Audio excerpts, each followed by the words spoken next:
कि मोदी जी ने कौन से वादे आपके पूरे किए। 80% रोड इस लोकसभा क्षेत्र के रोड के नाम पर कटे कि मैं प्रधानमंत्री बन गया तो इस देश में 100 नए शहर का निर्माण करूंगा। आज 10 साल बीत गया, कहाँ है वो 900 शहर। कहते थे कि जो हमारे शहर है उनको हम स्मार्ट शहर बनाएंगे। तो लालू जी प्रकाश करते थे कि मोदी जी स्मार्ट शहर नहीं, हमरा के स्मार्ट गांव चाहिए। तो ना तो शहर ही स्मार्ट हुआ, ना तो गांव ही स्मार्ट हुआ। तो कहाँ महाराजगंज से लेके दिल्ली बॉम्बे तक बुलेट ट्रेन चल रहा है, यहाँ तो पैसेंजर ट्रेन पटना तक नहीं है। आप लोगों के खून पसीनों की कमाई, आप लोग सरकार को टैक्स देते हैं कि इस देश को अच्छे से चलाएं, बिहार को अच्छे से चलाएं, महाराजगंज को चलाएं, लेकिन बिना आपसे पूछे 16.5 लाख करोड़ रुपया मोदी जी ने 22 पूंजीपतियों का माफ किया। देश की अर्थव्यवस्था की साइज इतनी होती है, इतना पैसा होता है कि देश के हर एक गरीब परिवार को साल के 1 लाख रुपए मिल जाएंगे। तेजस्वी यादव जी ने जरूर आप लोगों को 17 महीनों में 5.5 लाख से बिहार में नौकरियां देने का काम किया। ये आप लोगों का त्योहार है।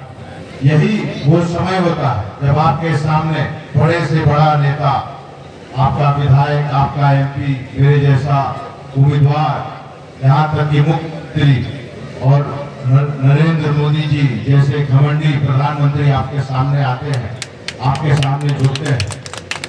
और ये समय होता है आप लोगों के लिए मूल्यांकन करने का कि जो सरकार 5 साल चली और मोदी जी के केस में अभी जो 10 साल चली है वो कैसी चली है। आप लोगों के सामने क्या क्या वादे किए गए थे 2019 में, 2014 में, क्या वो वादे पूरे हुए या सिर्फ आप लोगों को बेवकूफ बना के आपकी भावनाओं के साथ खेल के लोग चले गए।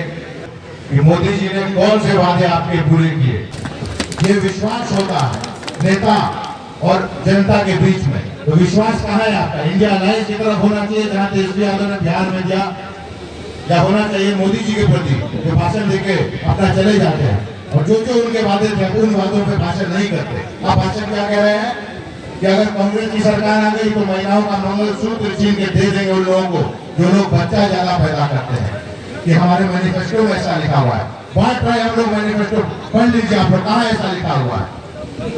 चुनाव के पहले भाषण होता था, राम मंदिर पर ये भाषण देते थे, कहते थे कि 400 पार, लेकिन वो उल्टा पड़ गया। लोगों में मैसेज किया कि 400 पार आ गया कि संविधान बदलेंगे, लोगों का अधिकार छीनेंगे, वोट देने का अधिकार छीनेंगे। अघोषित राजा तो अपने आप को समझ ही रहे हैं, 400 आ गया तो लोकतंत्र ऑफिशियली खत्म करके इस देश का राजा बन जाएंगे।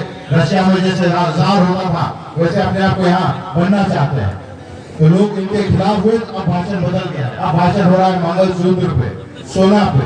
आप लोग जानते हैं इस देश में कांग्रेस पार्टी की सरकार रही है 55 साल, कब आप लोगों से सोना इन लोगों ने छीना है? कभी ऐसा नहीं हुआ है। जब चाइना से युद्ध हुआ तो कांग्रेस की सरकार को इस देश की महिलाओं ने अपना सोना दिया था कि अगर पैसा नहीं है चाइना से लड़ने के लिए, ये लीजिए हमारा सोना। लोगों ने अपनी चूड़ियां दी थी महिलाओं ने इस देश में। ये वही देश है। मोदी जी नहीं जानते, लेकिन इस देश के बुजुर्ग इस बात को भी याद रखते हैं। चाइना की हमने बात की, मोदी जी कहते थे कि मानसरोवर ले आऊंगा अगर बन गया प्रधानमंत्री। मानसरोवर तो नहीं आया, लेकिन चाइना ने भारत की जमीन कब्जा ली इनके कार्यकाल में। देवसान प्लेन में जमीन कब्जाई, 26 पेट्रोलिंग पॉइंट है, हमारी पेट्रोलिंग होती थी, आज नहीं हो रही है पेट्रोलिंग।